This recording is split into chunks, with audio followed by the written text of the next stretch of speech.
Herbert West, Reanimator by H.P. Lovecraft, Part A. To be dead, to be truly dead, must be glorious. There are far worse things awaiting man than death. Count Dracula.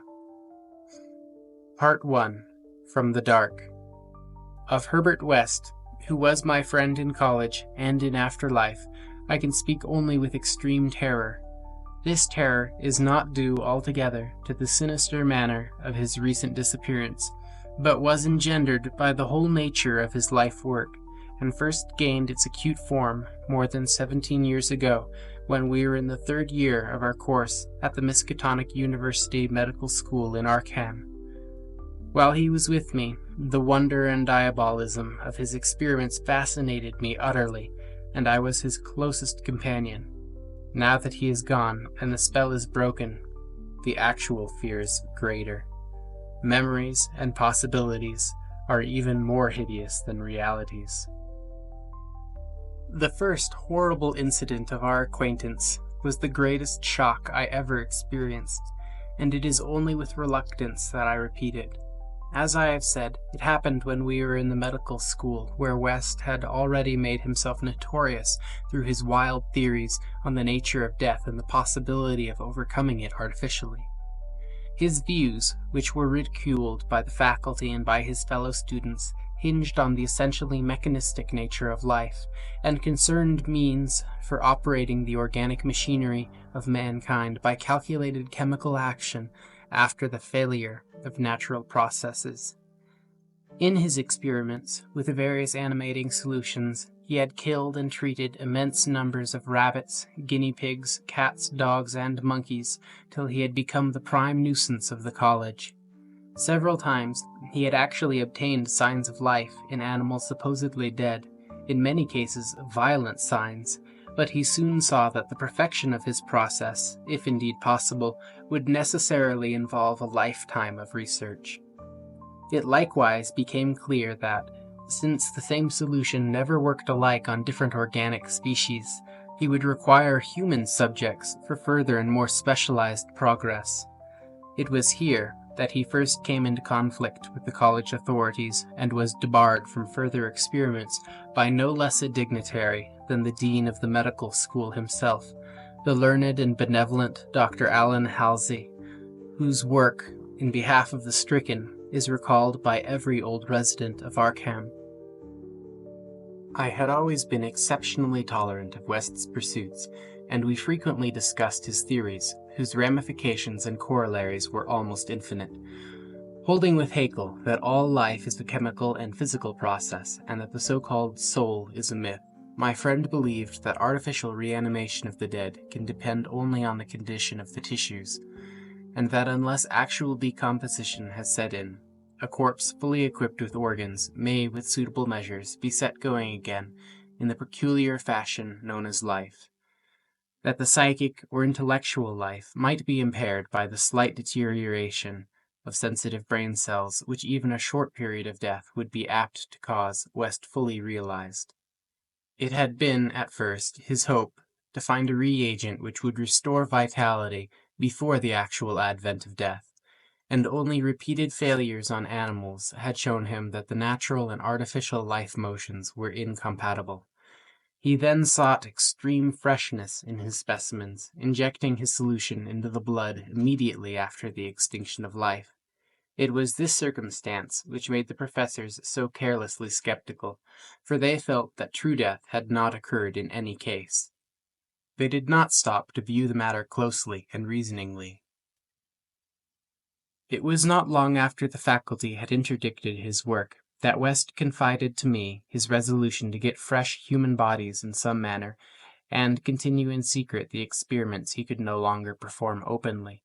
To hear him discussing ways and means was rather ghastly, for at the college we had never procured anatomical specimens ourselves. Whenever the morgue proved inadequate, 2 local Negroes attended to this matter, and they were seldom questioned.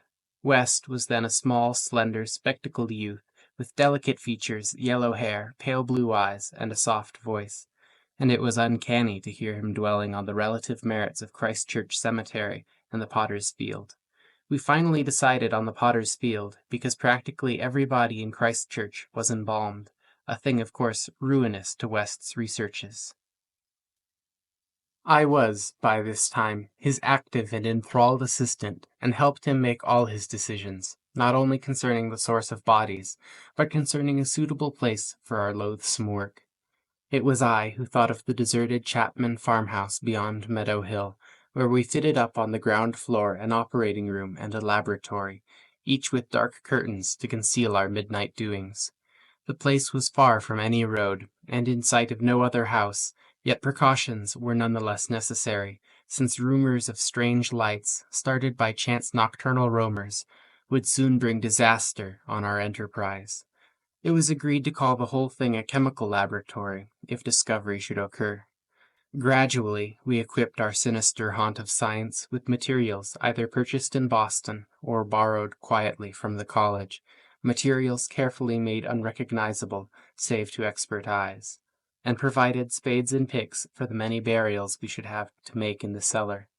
At the college we used an incinerator, but the apparatus was too costly for our unauthorized laboratory. Bodies were always a nuisance, even the small guinea pig bodies from the slight clandestine experiments in West's room at the boarding house. We followed the local death notices like ghouls, for our specimens demanded particular qualities. What we wanted were corpses interred soon after death and without artificial preservation, preferably free from malforming disease and certainly with all organs present. Accident victims were our best hope. Not for many weeks did we hear of anything suitable, though we talked with morgue and hospital authorities, ostensibly in the college's interest, as often as we could without exciting suspicion. We found that the college had the first choice in every case, so that it might be necessary to remain in Arkham during the summer, when only the limited summer school classes were held. In the end, though, luck favored us, for one day we heard of an almost ideal case in the Potter's Field. A brawny young workman drowned only the morning before in Summer's Pond, and buried at the town's expense without delay or embalming. That afternoon we found the new grave, and determined to begin work soon after midnight. It was a repulsive task that we undertook in the black small hours, even though we lacked at that time the special horror of graveyards, which later experiences brought to us. We carried spades and oil-dark lanterns, for although electric torches were then manufactured, they were not as satisfactory as the tungsten contrivances of today. The process of unearthing was slow and sordid. It might have been gruesomely poetical if we had been artists instead of scientists. And we were glad when our spades struck wood. When the pine box was fully uncovered, West scrambled down and removed the lid, dragging out and propping up the contents. I reached down and hauled the contents out of the grave, and then both toiled hard to restore the spot to its former appearance.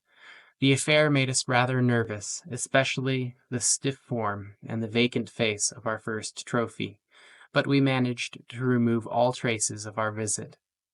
When we had patted down the last shovelful of earth, we put the specimen in a canvas sack and set out for the old Chapman place beyond Meadow Hill. On an improvised dissecting table in the old farmhouse, by the light of a powerful acetylene lamp, the specimen was not very spectral-looking. It had been a sturdy and apparently unimaginative youth of wholesome plebeian type, large-framed, gray-eyed, and brown-haired, a sound animal without psychological subtleties, and probably having vital processes of the simplest and healthiest sort. Now, with the eyes closed, it looked more asleep than dead, though the expert tests of my friend soon left no doubt on that score. We had at last what West had always longed for, a real dead man of the ideal kind, ready for the solution as prepared according to the most careful calculations and theories for human use. The tension on our part became very great.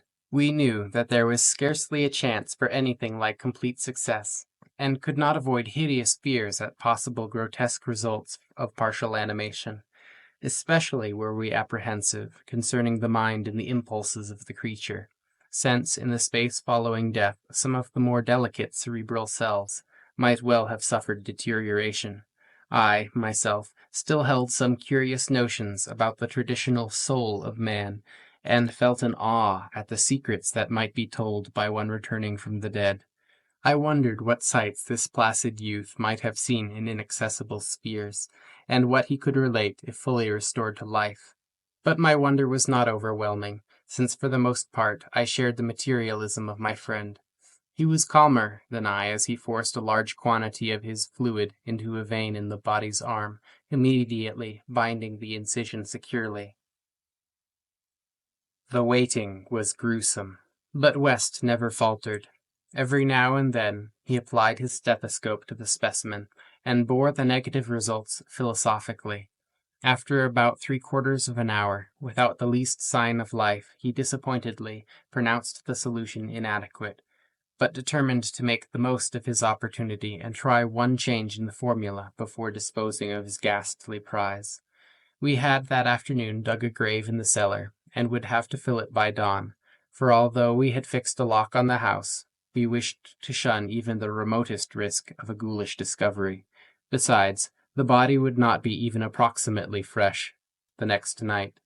So, taking the solitary acetylene lamp into the adjacent laboratory, we left our silent guest on the slab in the dark, and bent every energy to the mixing of a new solution, the weighing and measuring supervised by West with an almost fanatical care. The awful event was very sudden and wholly unexpected. I was pouring something from one test tube to another, and West was busy over the alcohol blast lamp, which had to answer for a Bunsen burner in this gasless edifice, when, from the pitch-black room we had left, there burst the most appalling and demonic succession of cries that either of us had ever heard. Not more unutterable could have been the chaos of hellish sound if the pit itself had opened to release the agony of the damned, for in one inconceivable cacophony was centered all the supernal terror and unnatural despair of animate nature. Human it could not have been. It is not in man to make such sounds, and without a thought of our late employment or its possible discovery, both West and I leapt to the nearest window like stricken animals, overturning tubes, lamp, and retorts, and vaulting madly into the starred abyss of the rural night. I think we screamed ourselves as we stumbled frantically toward the town, though as we reached the outskirts we put on a semblance of restraint, just enough to seem like belated revelers staggering home from a debauch. We did not separate, but managed to get to West's room, where we whispered with the gas up until dawn. By then, we had calmed ourselves a little with rational theories and plans for investigation, so that we could sleep through the day, classes being disregarded. But that evening, 2 items in the paper, wholly unrelated, made it again impossible for us to sleep. The old deserted Chapman house had inexplicably burned to an amorphous heap of ashes. That we could understand, because of the upset lamp. Also, an attempt had been made to disturb a new grave in the potter's field, as if by futile and spadeless clawing at the earth. That we could not understand, for we had patted down the mold very carefully. And for 17 years after that, West would look frequently over his shoulder and complain of fancied footsteps behind him. Now he has disappeared. Part 2. The Plague Demon. I shall never forget that hideous summer 16 years ago, when like a noxious Ifrit from the halls of Eblis, typhoid stalked leeringly through Arkham. It is by that satanic scourge that most recall the year, for truly horror brooded with bat wings over the piles of coffins in the tombs of Christ Church Cemetery. Yet for me, there is a greater horror in that time, a horror known to me alone now that Herbert West has disappeared. West and I were doing postgraduate work in summer classes at the medical school of Miskatonic University, and my friend had attained a wide notoriety because of his experiments leading toward the revivification of the dead. After scientific slaughter of uncounted small animals, the freakish work had ostensibly stopped by order of our skeptical dean, Dr. Allen Halsey, though West had continued to perform certain secret tests in his dingy boarding-house room, and had on one terrible and unforgettable occasion taken a human body from its grave in the potter's field to a deserted farmhouse beyond Meadow Hill.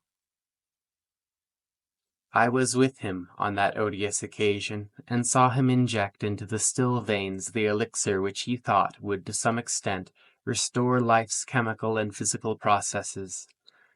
It had ended horribly, in a delirium of fear which we gradually came to attribute to our own overwrought nerves, and West had never afterward been able to shake off the maddening sensation of being haunted and hunted. The body had not been quite fresh enough.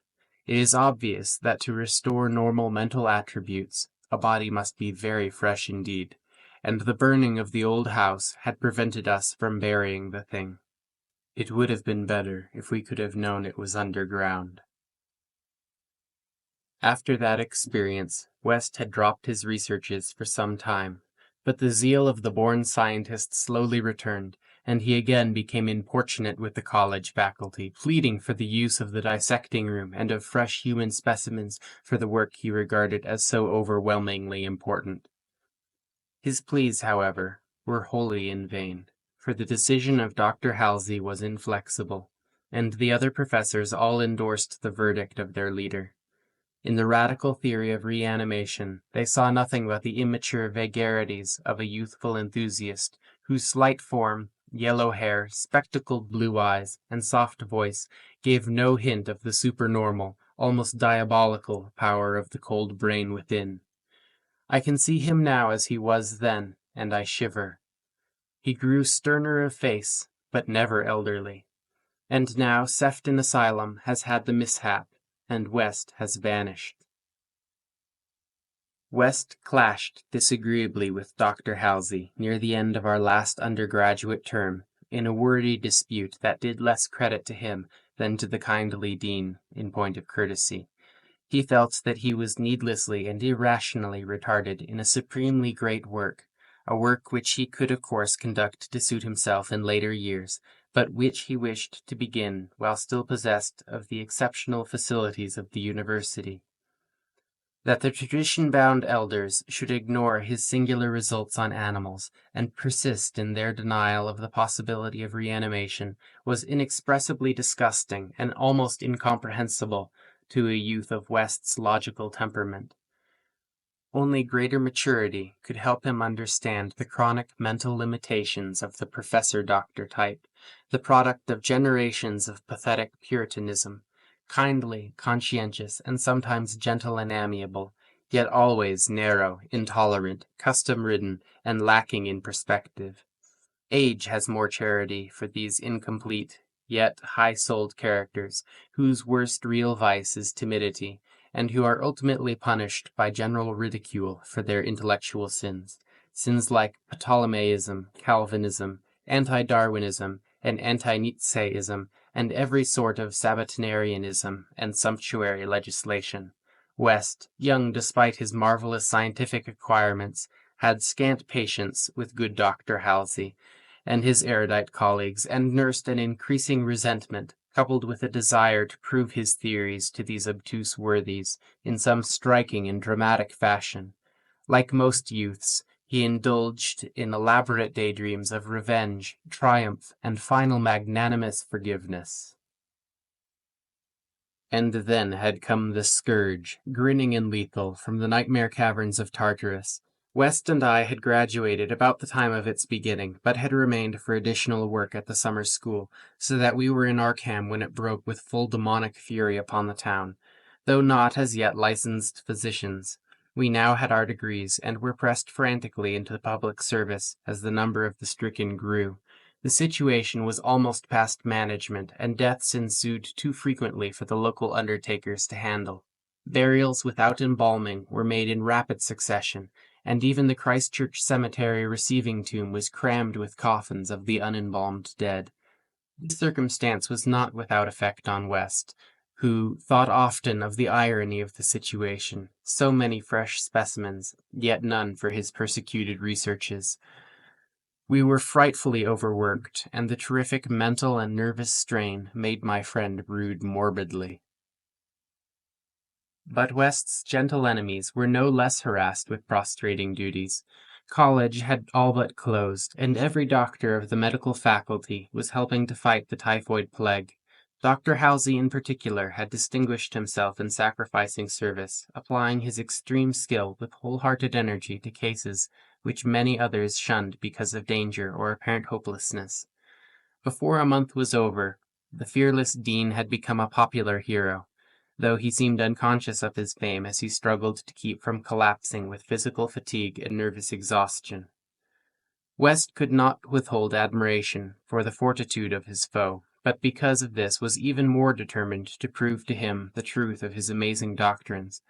Taking advantage of the disorganization of both college work and municipal health regulations, he managed to get a recently deceased body smuggled into the university dissecting room one night, and in my presence injected a new modification of his solution. The thing actually opened its eyes, but only stared at the ceiling with a look of soul-petrifying horror before collapsing in an inertness from which nothing could rouse it. West said it was not fresh enough. The hot summer air does not favor corpses. That time we were almost caught before we incinerated the thing, and West doubted the advisability of repeating his daring misuse of the college laboratory. The peak of the epidemic was reached in August. West and I were almost dead, and Dr. Halsey did die on the 14th.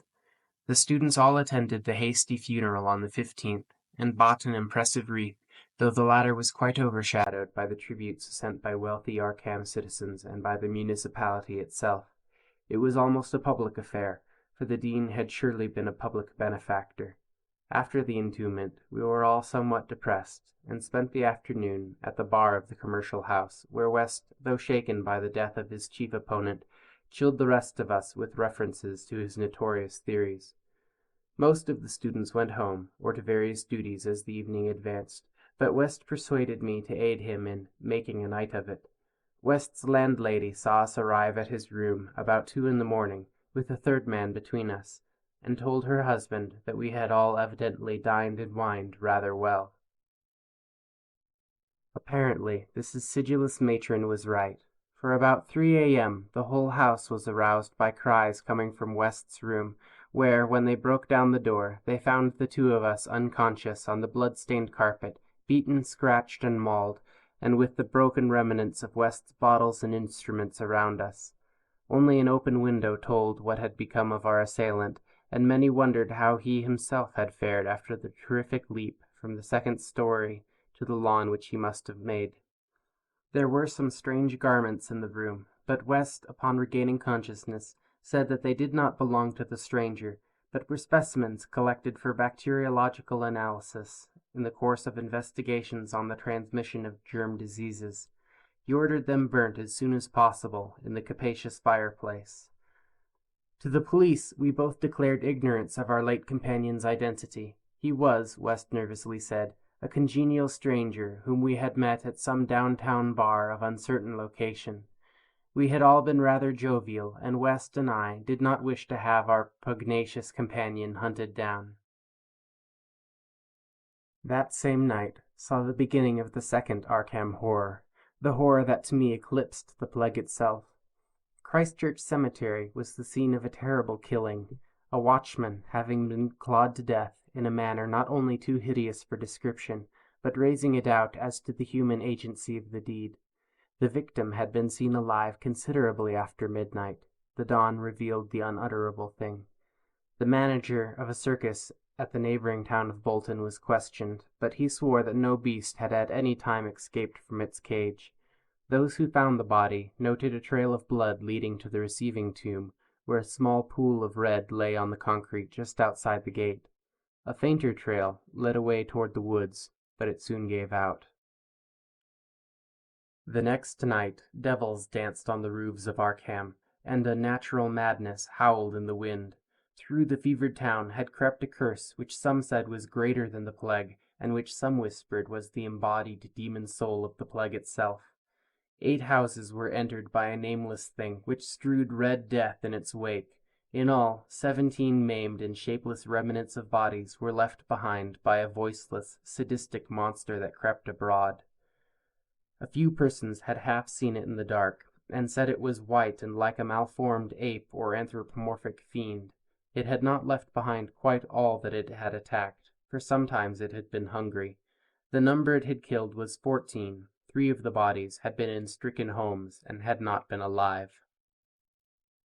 On the third night, frantic bands of searchers, led by the police, captured it in a house on Crane Street near the Miskatonic campus. They had organized the quest with care, keeping in touch by means of volunteer telephone stations, and when someone in the college district had reported hearing a scratching at a shuttered window, the net was quickly spread. On account of the general alarm and precautions, there were only 2 more victims, and the capture was effected without major casualties. The thing was finally stopped by a bullet, though not a fatal one, and was rushed to the local hospital amidst universal excitement and loathing. For it had been a man. This much was clear despite the nauseous eyes, the voiceless simianism, and the demonic savagery. They dressed its wound and carted it to the asylum at Sefton, where it beat its head against the walls of a padded cell for 16 years, until the recent mishap, when it escaped, under circumstances that few like to mention. What had most disgusted the searchers of Arkham was the thing they noticed when the monster's face was cleaned, the mocking, unbelievable resemblance to a learned and self-sacrificing martyr who had been entombed but 3 days before, the late Dr. Allen Halsey, public benefactor and dean of the medical school of Miskatonic University. To the vanished Herbert West, and to me, the disgust and horror were supreme. I shudder tonight as I think of it, shudder even more than I did that morning when West muttered through his bandages, "Damn, it wasn't quite fresh enough." Part 3. 6 Shots by Moonlight. It is uncommon to fire all 6 shots of a revolver with great suddenness when one would probably be sufficient. But many things in the life of Herbert West were uncommon. It is, for instance, not often that a young physician leaving college is obligated to conceal the principles which guide his selection of a house and office. Yet that was the case with Herbert West. When he and I obtained our degrees at the medical school of Miskatonic University, and sought to relieve our poverty by setting up as general practitioners, we took great care not to say that we chose our home because it was fairly well isolated and as near as possible to the potter's field. Reticence such as this is seldom without a cause, nor indeed was ours, for our requirements were those resulting from a life work distinctly unpopular. Outwardly, we were doctors only, but beneath the surface were aims of far greater and more terrible moment. For the essence of Herbert West's existence was a quest amid black and forbidden realms of the unknown, in which he hoped to uncover the secret of life and restore to perpetual animation the graveyard's cold clay. Such a quest demands strange materials, among them fresh human bodies, and in order to keep supplied with these indispensable things one must live quietly, and not far from a place of informal internment. West and I had met in college, and I had been the only one to sympathize with his hideous experiments. Gradually I had come to be his inseparable assistant, and now that we were out of college we had to keep together. It was not easy to find a good opening for 2 doctors in company, but finally the influence of the university secured us a practice in Bolton, a factory town near Arkham, the seat of the college. The Bolton worsted mills are the largest in the Miskatonic Valley, and their polyglot employees are never popular as patients with the local physicians. We chose our house with the greatest care, seizing at last on a rather run-down cottage near the end of Pond Street, 5 numbers from the closest neighbor, and separated from the local potter's field by only a stretch of meadowland bisected by a narrow neck of the rather dense forest which lies to the north. The distance was greater than we wished, but we could get no nearer house without going on the other side of the field, wholly out of the factory district. We were not much displeased, however, since there were no people between us and our sinister source of supplies. The walk was a trifle long, but we could haul our silent specimens undisturbed. Our practice was surprisingly large from the very first, large enough to please most young doctors, and large enough to prove a bore and a burden to students whose real interest lay elsewhere. The mill hands were of somewhat turbulent inclinations, and besides their many natural needs, their frequent clashes and stabbing affrays gave us plenty to do. But what actually absorbed our minds was the secret laboratory we had fitted up in the cellar, the laboratory with the long table under the electric lights, where in the small hours of the morning we often injected West's various solutions into the veins of the things we dragged from the potter's field. West was experimenting madly to find something which would start man's vital motions anew after they had been stopped by the thing we call death, but had encountered the most ghastly obstacles. The solution had to be differently compounded for different types. What would serve for guinea pigs would not serve for human beings, and different human specimens required large modifications. The bodies had to be exceedingly fresh, or the slight decomposition of brain tissue would render perfect reanimation impossible. Indeed, the greatest problem was to get them fresh enough. West had had horrible experiences during his secret college researches with corpses of doubtful vintage. The results of partial or imperfect animation were much more hideous than were the total failures, and we both held fearsome recollections of such things. Ever since our first demonic session in the deserted farmhouse on Meadow Hill in Arkham, we had felt a brooding menace. And West, though a calm, blond, blue-eyed scientific automaton in most respects, often confessed to a shuddering sensation of stealthy pursuit. He half felt that he was followed, a psychological delusion of shaken nerves, enhanced by the undeniably disturbing fact that at least one of our reanimated specimens was still alive, a frightful, carnivorous thing in a padded cell at Sefton. There was another, our first, whose exact fate we had never learned. We had fair luck with specimens in Bolton, much better than in Arkham.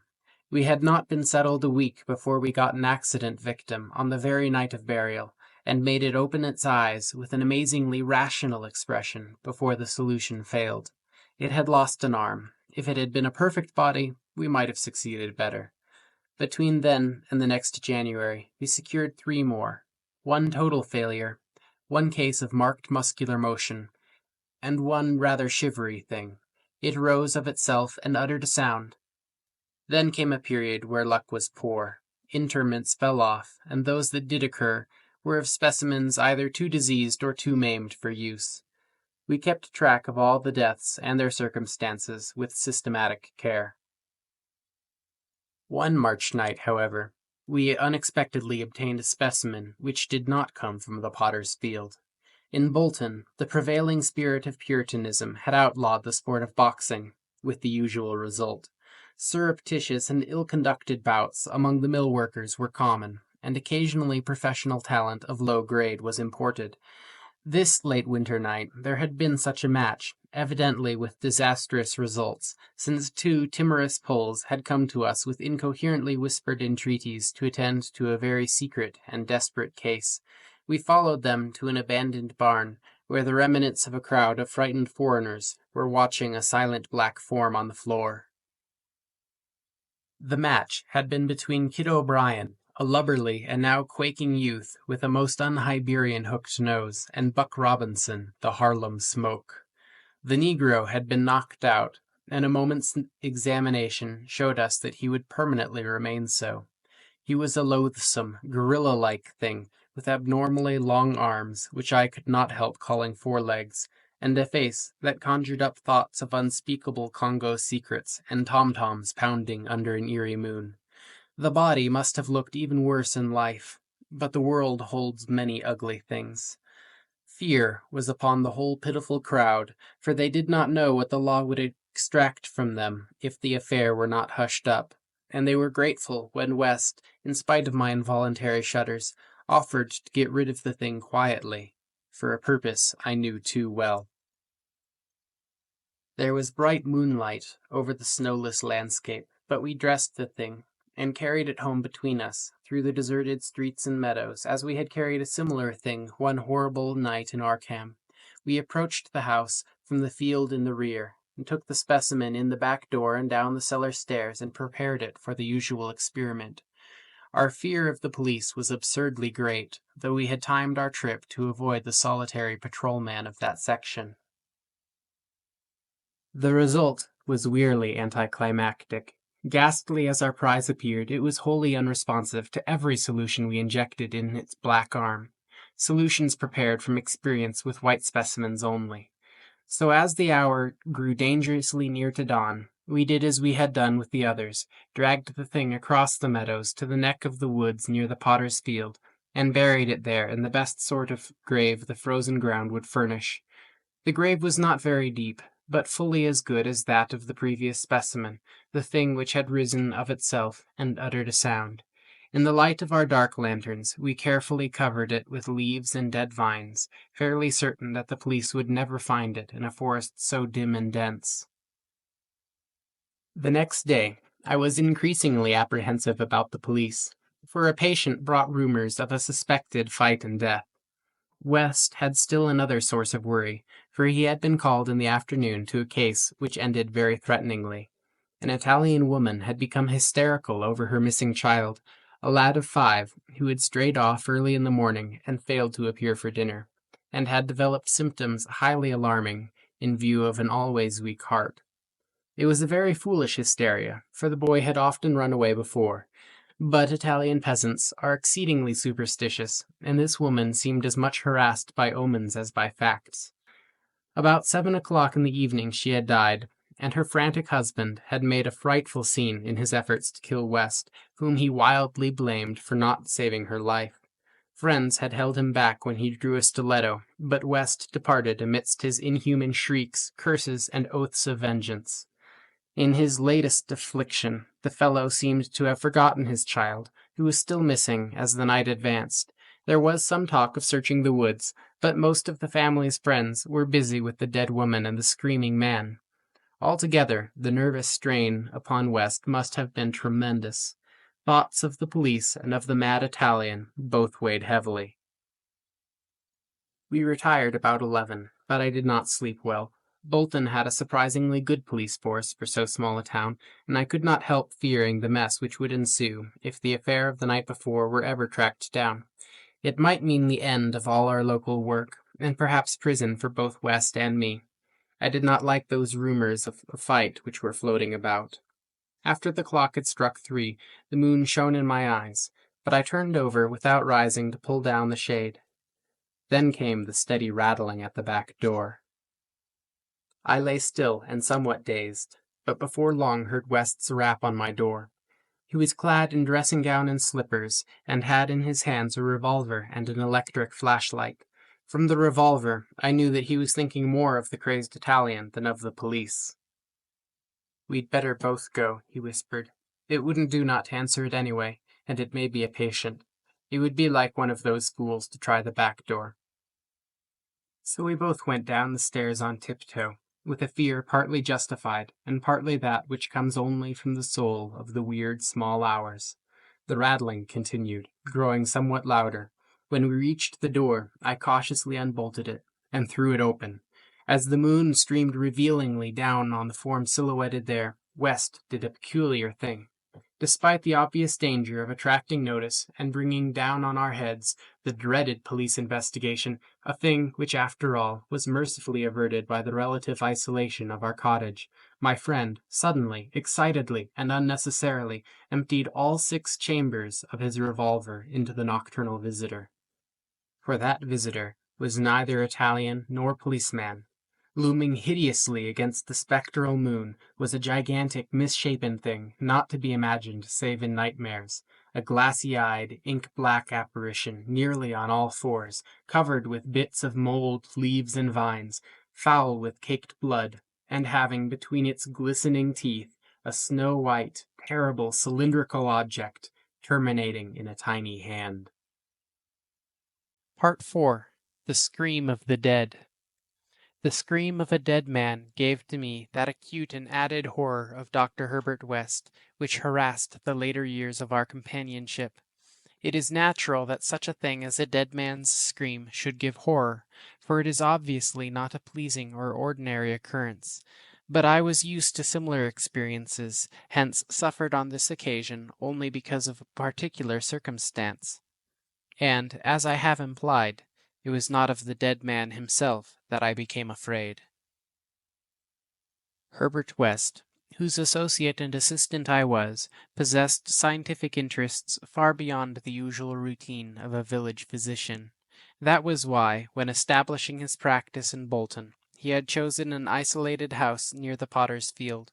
Briefly and brutally stated, West's sole absorbing interest was a secret study of the phenomena of life and its cessation, leading toward the reanimation of the dead through injections of an excitant solution. For this ghastly experimenting, it was necessary to have a constant supply of very fresh human bodies. Very fresh, because the least decay hopelessly damaged the brain structure, and human, because we found that the solution had to be compounded differently for different types of organisms. Scores of rabbits and guinea pigs had been killed and treated, but their trail was a blind one. West had never fully succeeded because he had never been able to secure a corpse sufficiently fresh. What he wanted were bodies from which vitality had only just departed, bodies with every cell intact and capable of receiving again the impulse toward the mode of motion called life. There was hope that this second and artificial life might be made perpetual by repetitions of the injection, but we had learned that an ordinary natural life would not respond to the action. To establish the artificial motion, natural life must be extinct. The specimens must be very fresh, but genuinely dead. The awesome quest had begun when West and I were students at the Miskatonic University Medical School in Arkham, vividly conscious for the first time of the thoroughly mechanical nature of life. That was 7 years before, but West looked scarcely a day older now. He was small, blond, clean-shaven, soft-voiced, and spectacled, with only an occasional flash of a cold blue eye to tell of the hardening and growing fanaticism of his character under the pressure of his terrible investigations. Our experiences had often been hideous in the extreme, the results of defective reanimation, when lumps of graveyard clay had been galvanized into morbid, unnatural, and brainless motion by various modifications of the vital solution. One thing had uttered a nerve-shattering scream, another had risen violently, beaten us both to unconsciousness, and run amok in a shocking way before it could be placed behind asylum bars. Still another, a loathsome African monstrosity, had clawed out of its shallow grave and done a deed. West had had to shoot that object. We could not get bodies fresh enough to show any trace of reason when reanimated, so had perforce created nameless horrors. It was disturbing to think that one, perhaps two of our monsters still lived. That thought haunted us shadowingly, till finally West disappeared, under frightful circumstances. But at the time of the scream in the cellar laboratory of the isolated Bolton College, our fears were subordinate to our anxiety for extremely fresh specimens. West was more avid than I, so that it almost seemed to me that he looked half covetously at any very healthy living physique. It was in July 1910 that the bad luck regarding specimens began to turn. I had been on a long visit to my parents in Illinois, and, upon my return, found West in a state of singular elation. He had, he told me excitedly, in all likelihood solved the problem of freshness through an approach from an entirely new angle, that of artificial preservation. I had known that he was working on a new and highly unusual embalming compound, and was not surprised that it had turned out well, but until he explained the details, I was rather puzzled as to how such a compound would help in our work, since the objectionable staleness of the specimens was largely due to delay occurring before we secured them. This, I now saw, West had clearly recognized, creating his embalming compound for future rather than immediate use, and trusting to fate to supply again some very recent and unburied corpse, as it had years before when we obtained the Negro killed in the Bolton prize fight. At last, fate had been kind, so that on this occasion there lay in the secret cellar laboratory a corpse whose delay could not by any possibility have begun. What would happen on reanimation, and whether we could help for a revival of mind and reason, West did not venture to predict. The experiment would be a landmark in our studies, and he had saved the new body for my return, so that both might share in the spectacle in accustomed to fashion. West told me how he had obtained the specimen. It had been a vigorous man, a well-dressed stranger just off the train on his way to transact some business with the Bolton worsted mills.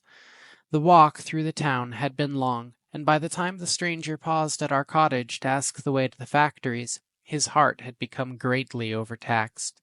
He had refused a stimulant, and had suddenly dropped dead only a moment later. The body, as might be expected, seemed to West a heaven-sent gift. In his brief conversation, the stranger had made it clear that he was unknown in Bolton, and a search of his pockets subsequently revealed him to be one Robert Levitt of St. Louis, apparently without a family to make instant inquiries about his disappearance. If this man could not be restored to life, no one would know of our experiment. We buried our materials in a dense strip of woods between the house and the potter's field. If, on the other hand, he could be restored, our fame would be brilliantly and perpetually established. So, without delay, West had injected into the body's wrist the compound which would hold it fresh for until after my arrival. The matter of the presumably weak heart, which to my mind imperiled the success of our experiment, did not appear to trouble West extensively. He hoped at least to obtain what he had never obtained before, a rekindled spark of reason, and perhaps a normal living creature. So on the night of July 18th, 1910, Herbert West and I stood in the cellar laboratory and gazed at a white, silent figure beneath the dazzling arc light. The embalming compound had worked uncannily well, for as I stared fascinatedly at the sturdy frame, which had lain 2 weeks without stiffening, I was moved to seek West's assurance that the thing was really dead. This assurance he gave readily enough, reminding me that the reanimating solution was never used without careful tests as to life, since it could have no effect if any of the original vitality were present. As West proceeded to take preliminary steps, I was impressed by the vast intricacy of the new experiment, an intricacy so vast that he could trust no hand less delicate than his own. Forbidding me to touch the body, he first injected a drug in the wrist just beside the place his needle had punctured when injecting the embalming compound. This, he said, was to neutralize the compound and release the system to a normal relaxation, so that the reanimating solution might freely work when injected. Slightly later, when a change and a gentle tremor seemed to affect the dead limbs, West stuffed a pillow-like object violently over the twitching face, not withdrawing it until the corpse appeared quiet and ready for our attempt at reanimation.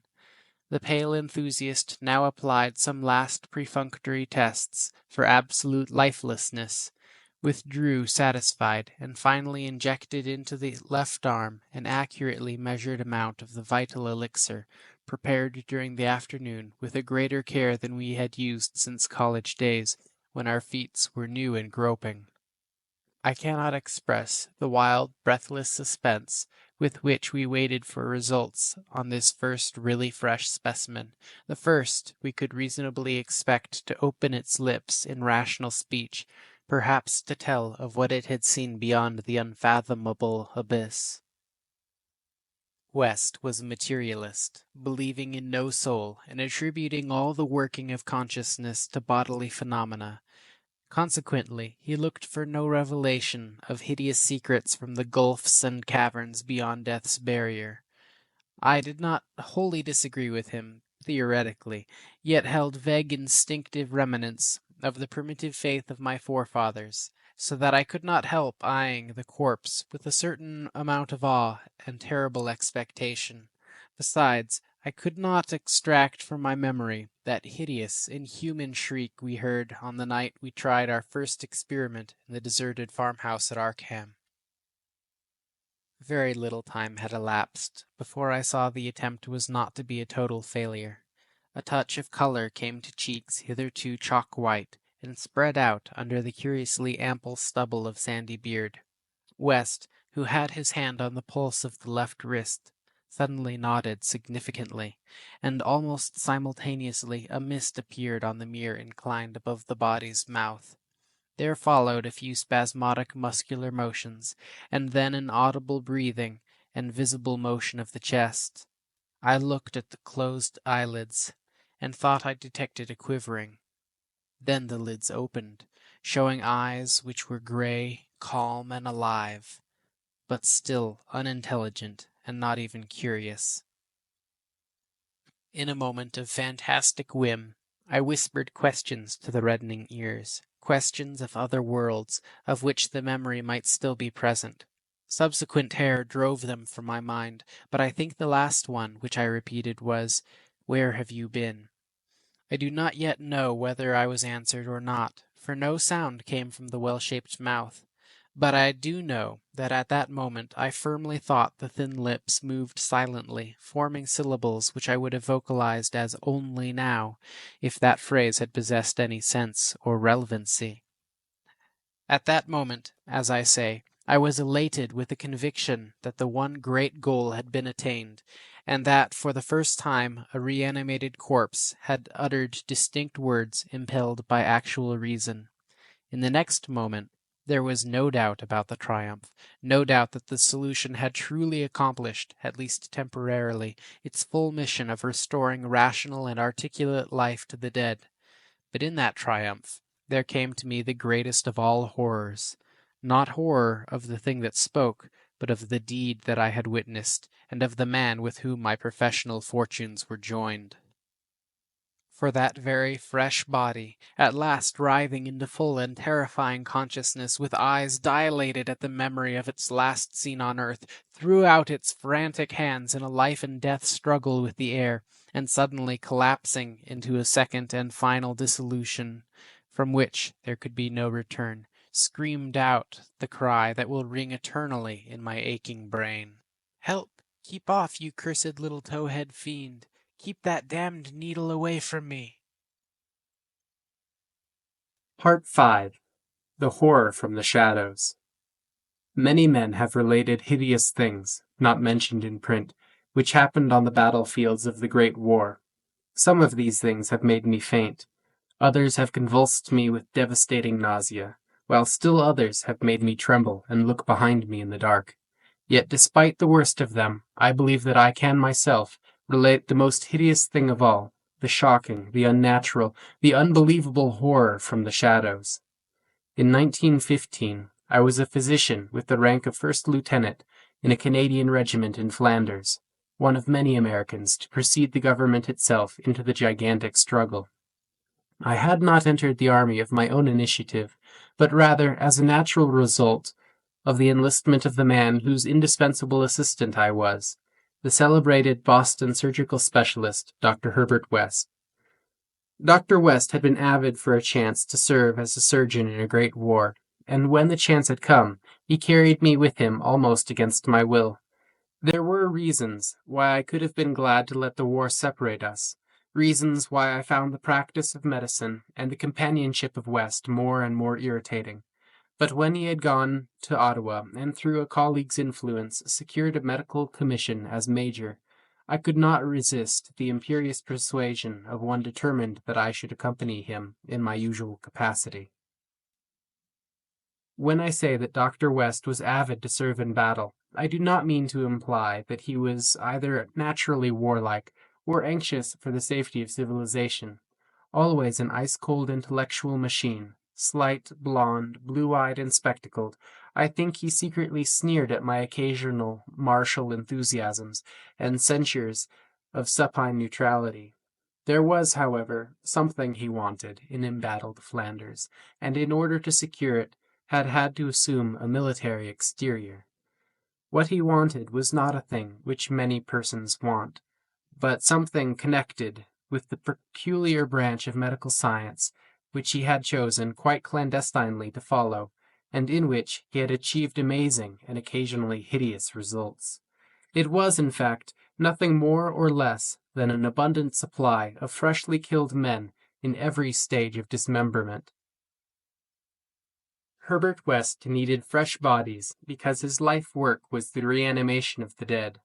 This work was not known to the fashionable clientele who had so swiftly built up his fame after his arrival in Boston, but was only too well known to me, who had been his closest friend and sole assistant since the old days at Miskatonic University Medical School at Arkham. It was in those college days that he had begun his terrible experiments, first on small animals, and then on human bodies shockingly obtained. There was a solution which he injected into the veins of dead things, and if they were fresh enough, they responded in strange ways. He had had much trouble in discovering the proper formula, for each type of organism was found to need a stimulus especially adapted to it. Terror stalked him when he reflected on his partial failures, nameless things resulting from imperfect solutions or from bodies insufficiently fresh. A certain number of these failures had remained alive. One was at an asylum, while others had vanished. And as he thought of conceivable, yet virtually impossible eventualities, he often shivered beneath his usual stolidity. West had soon learned that absolute freshness was the prime requisite for useful specimens, and had accordingly resorted to frightful and unnatural expedients in body snatching. In college, and during our early practice together in the factory town of Bolton, my attitude toward him had been largely one of fascinated admiration. But as his boldness and methods grew, I began to develop a gnawing fear. I did not like the way he looked at healthy living bodies. And then there came a nightmarish session in the cellar laboratory, when I learned that a certain specimen had been a living body when he secured it. That was the first time he had ever been able to revive the quality of rational thought in a corpse, and his success, obtained at such a loathsome cost, had completely hardened him. Of his methods in the intervening 5 years I dare not speak. I was held to him by sheer force of fear, and witnessed sights that no human tongue could repeat. Gradually I came to find Herbert West himself more horrible than anything he did. That was when it dawned on me that his once normal scientific zeal for prolonged life had subtly degenerated into a mere morbid and ghoulish curiosity and secret sense of charnel picturesqueness. His interest became a hellish and perverse addiction to the repellently and fiendishly abnormal. He gloated calmly over artificial monstrosities, which would make most healthy men drop dead from fright and disgust. He became, behind his pallid intellectuality, a fastidious Baudelaire of physical experiment, a languid Elagabalus of the tombs. Dangers he met unflinchingly, crimes he committed unmoved. I think the climax came when he had proved his point that rational life can be restored, and had sought new worlds to conquer by experimenting on the reanimation of detached parts of bodies. He had wild and original ideas on the independent vital properties of organic cells and nerve tissue separated from the natural physiological systems, and achieved some hideous preliminary results in the form of never-dying, artificially nourished tissue obtained from the nearly hatched eggs of an indescribable tropical reptile. 2 biological points he was exceedingly anxious to settle. First, whether any amount of consciousness and rational action be possible without the brain, proceeding from the spinal cord and various nerve centers, and second, whether any kind of ethereal, intangible relation distinct from the material cells may exist to link the surgically separated parts of what had previously been a single living organism. All this research work required a prodigious supply of freshly slaughtered human flesh. And that was why Herbert West had entered the Great War. The phantasmal, unmentionable thing occurred one midnight late in March 1915 in a field hospital behind the lines of St. Eloi. I wonder even now if it could have been other than a demonic dream of delirium. West had a private laboratory in an east room of the barn-like temporary edifice, assigned him on his plea that he was devising new and radical methods for the treatment of hitherto hopeless cases of maiming. There, he worked like a butcher in the midst of his gory wares. I could never get used to the levity with which he handled and classified certain things. At times, he actually did perform marvels of surgery for the soldiers, but his chief delights were of a less public and philanthropic kind, requiring many explanations of sounds which seemed peculiar even amidst that babel of the damned. Among these sounds were frequent revolver shots, surely not uncommon on a battlefield, but distinctly uncommon in a hospital. Dr. West's reanimated specimens were not meant for long existence or a large audience. Besides human tissue, West employed much of the reptile embryo tissue, which he had cultivated in such singular results. It was better than human material for maintaining life in organless fragments, and that was now my friend's chief activity. In a dark corner of the laboratory, over a queer incubating burner, he kept a large covered vat full of this reptilian cell matter, which multiplied and grew puffily and hideously. On the night of which I speak, we had a splendid new specimen, a man at once physically powerful and of such high mentality that a sensitive nervous system was assured. It was rather ironic, for he was the officer who had helped West to his commission, and who was now to have been our associate. Moreover, he had in the past secretly studied the theory of reanimation to some extent under West. Major Sir Eric Morland Clapham Lee, DSO, was the greatest surgeon in our division, and had been hastily assigned to the St. Eloi sector when news of the heavy fighting reached headquarters. He had come in an airplane piloted by the intrepid Lieutenant Ronald Hill, only to be shot down when directly over his destination. The fall had been spectacular and awful. Hill was unrecognizable afterwards, but the wreck yielded up the great surgeon in a nearly decapitated but otherwise intact condition. West had greedily seized the lifeless thing which had once been his friend and fellow scholar, and I shuddered when he finished severing the head, placed it in his hellish vat of pulpy reptile tissue to preserve it for future experiments, and proceeded to treat the decapitated body on the operating table. He injected new blood, joined certain veins, arteries, and nerves at the headless neck, and closed the ghastly aperture with engraft skin from an unidentified specimen which had borne an officer's uniform. I knew what he wanted, to see if this highly organized body could exhibit without its head any of the signs of mental life which had distinguished Sir Eric Morland Clapham Lee. Once a student of reanimation, this silent trunk was now gruesomely called upon to exemplify it. I can still see Herbert West under the sinister electric light as he injected his reanimating solution into the arm of the headless body. The scene I cannot describe. I would faint if I tried it.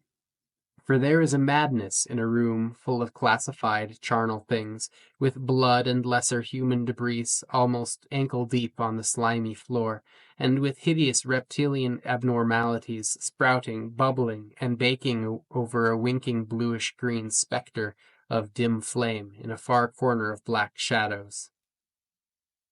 The specimen, as West repeatedly observed, had a splendid nervous system. Much was expected of it, and as a few twitching motions began to appear, I could see the feverish interest on West's face.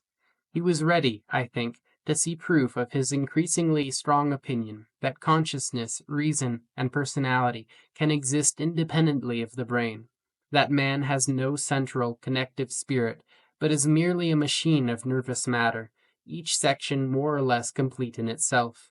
In one triumphant demonstration, West was about to relegate the mystery of life to the category of myth. The body now twitched more vigorously, and beneath our avid eyes commenced to heave in a frightful way. The arms stirred disquietingly, the legs drew up, and various muscles contracted in a repulsive kind of writhing. Then the headless thing threw its arms out in a gesture which was unmistakably one of desperation, an intelligent desperation, apparently sufficient to prove every theory of Herbert West. Certainly the nerves were recalling the man's last act in life, the struggle to get free of the falling airplane. What followed, I shall never positively know. It may have been wholly a hallucination from the shock caused at that instant by the sudden and complete destruction of the building in a cataclysm of German shell fire. Who can gainsay it, since West and I were the only proved survivors? West liked to think that before his recent disappearance. But there were times when he could not, for it was queer that we both had the same hallucination. The hideous occurrence itself was very simple, notable only for what it implied. The body on the table had risen, with a blind and terrible groping, and we had heard a sound. I should not call that sound a voice, for it was too awful, and yet its timbre was not the most awful thing about it. Neither was its message. It had merely screamed, "Jump, Ronald! For God's sake, jump!" The awful thing was its source, for it had come from the large covered vat in that ghoulish corner of crawling black shadows. Part 6. The Tomb Legions. When Dr. Herbert West disappeared a year ago, the Boston police questioned me closely. They suspected that I was holding something back, and perhaps suspected graver things. But I could not tell them the truth, because they would not have believed it. They knew indeed that West had been connected with activities beyond the credence of ordinary men, for his hideous experiments in the reanimation of dead bodies had long been too extensive to admit of perfect secrecy. But the final, soul-shattering catastrophe held elements of demonic fantasy, which make even me doubt the reality of what I saw. I was West's closest friend and only confidential assistant. We had met years before in medical school, and from the first I had shared his terrible researches. He had slowly tried to perfect a solution which, injected into the veins of the newly deceased, would restore life, a labor demanding an abundance of fresh corpses, and therefore involving the most unnatural actions. Still more shocking were the products of some of his experiments, grisly masses of flesh that had been dead, but that West waked to a blind, brainless, nauseous animation. These were the usual results, for in order to reawaken the mind, it was necessary to have specimens so absolutely fresh that no decay could possibly affect the delicate brain cells. This need for very fresh corpses had been West's moral undoing. They were hard to get, and one awful day he had secured a specimen while it was still alive and vigorous. A struggle, a needle, and a powerful alkaloid had transformed it into a very fresh corpse. And the experiment had succeeded for a brief and memorable moment. But West had emerged with a soul callous and seared, a hardened eye, which sometimes glanced with a kind of hideous and calculating appraisal at men of especially sensitive brain and especially vigorous physique. Toward the last, I became acutely afraid of West, for he began to look at me that way. People did not seem to notice his glances, but they noticed my fear, and after his disappearance, used that as a basis for some absurd suspicions. West, in reality, was more afraid than I, for his abominable pursuits entailed a life of furtiveness and dread of every shadow. Partially, it was the police he feared, but sometimes his nervousness was deeper and more nebulous, touching on certain indescribable things into which he had injected a morbid life, and from which he had not seen that life depart. He usually finished his experiments with a revolver, but a few times he had not been quick enough. There was that first specimen, on whose rifled grave marks of clawing were later seen. There was also that Arkham professor's body, which had done cannibal things before it had been captured and thrust unidentified into a madhouse cell at Sefton, where it beat the walls for 16 years. Most of the other possibly surviving results were things less easy to speak of, for in later years West's scientific zeal had degenerated into an unhealthy and fantastic mania. He had spent his chief skill in vitalizing not entire human bodies, but isolated parts of bodies, or parts joined to organic matter other than human. It had become fiendishly disgusting by the time he disappeared. Many of the experiments could not even be hinted at in print. The Great War, through which both of us served as surgeons, had intensified this side of West. In saying that West's fear of his specimens was nebulous, I have in mind particularly its complex nature. Part of it came merely from knowing of the existence of such nameless monsters, while another part rose from apprehension of the bodily harm they might under certain circumstances do him. Their disappearance added horror to the situation. Of them all, West knew the whereabouts of only one, the pitiful asylum thing. Then there was a more subtle fear, a very fantastic sensation, resulting from a curious experiment in the Canadian Army in 1915. West, in the midst of a severe battle, had reanimated Major Sir Eric Morland Clapham Lee, DSO, a fellow physician, who knew about his experiments and could have duplicated them. The head had been removed, so that the possibilities of quasi-intelligent life in the trunk might be investigated. Just as the building was wiped out by a German shell, there had been a success. The trunk had moved intelligently, and, unbelievable to relate, we were both sickeningly sure that articulate sounds had come from the detached head as it lay in a shadowy corner of the laboratory. The shell had been merciful in a way, but West could never feel as certain as he wished that we, too, were the only survivors. He used to make shuddering conjectures about the possible actions of a headless physician with the power of reanimating the dead. West's last quarters were in a venerable house of much elegance, overlooking one of the oldest burying grounds in Boston. He had chosen the place for purely symbolic and fantastical aesthetic reasons, since most of the interments were of the colonial period, and therefore of little use to a scientist seeking very fresh bodies. The laboratory was in a sub-cellar secretly constructed by imported workmen, and containing a huge incinerator for the quiet and complete disposal of such bodies or fragments and synthetic mockeries of bodies as might remain from the morbid experiments and unhallowed amusements of the owner. During the excavation of this cellar, the workmen had struck some exceedingly ancient masonry, undoubtedly connected with the old burying ground, yet far too deep to correspond with any known sepulchre therein.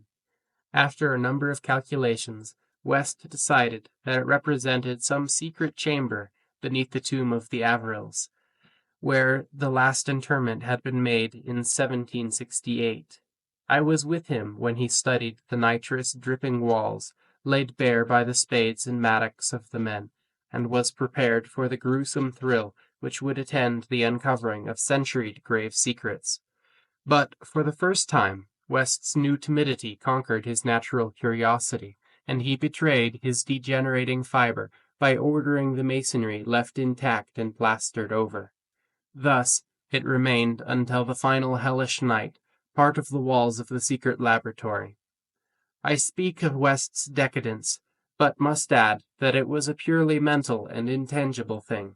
Outwardly, he was the same to the last, calm, cold, slight, yellow-haired, with spectacled blue eyes, and a general aspect of youth, which years and fears seemed never to change.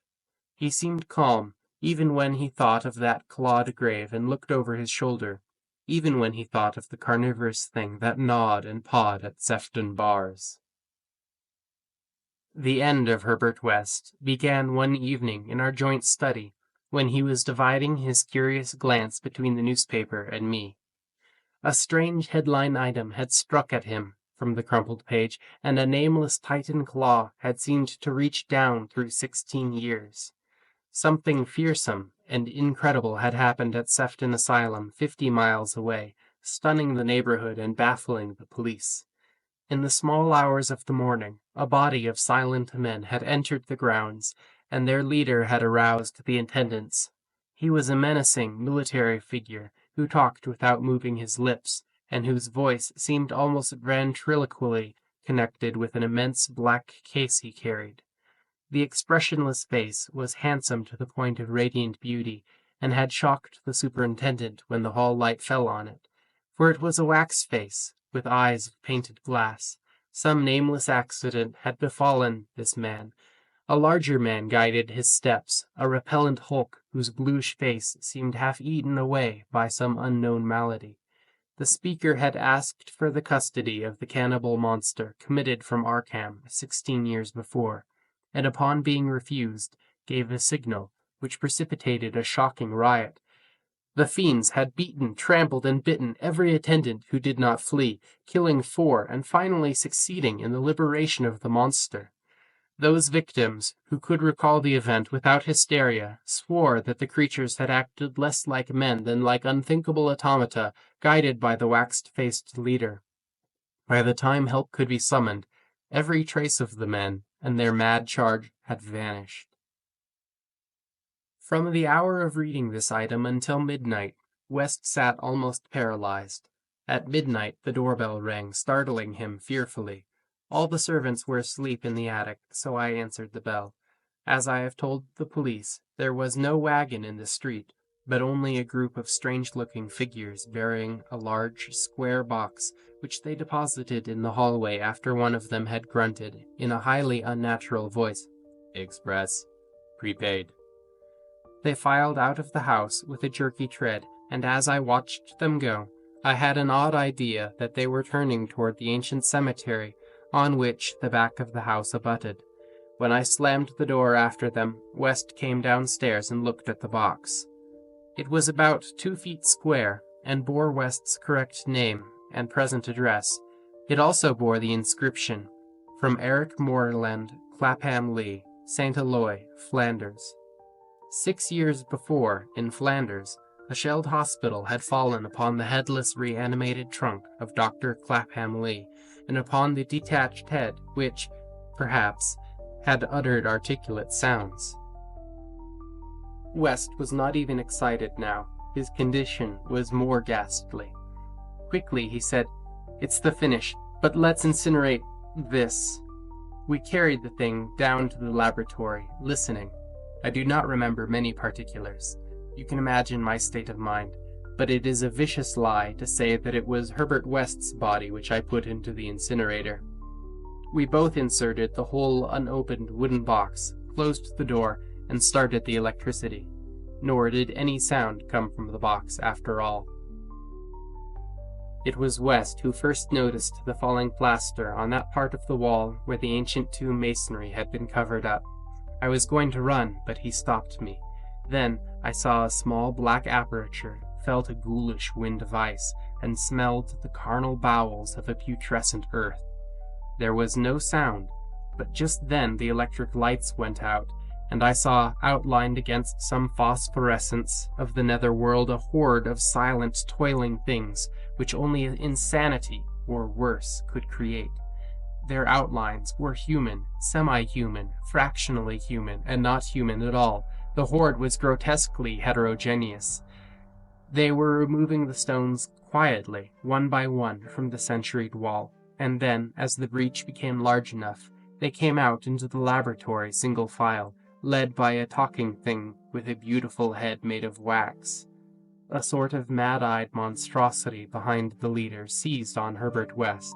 West did not resist or utter a sound.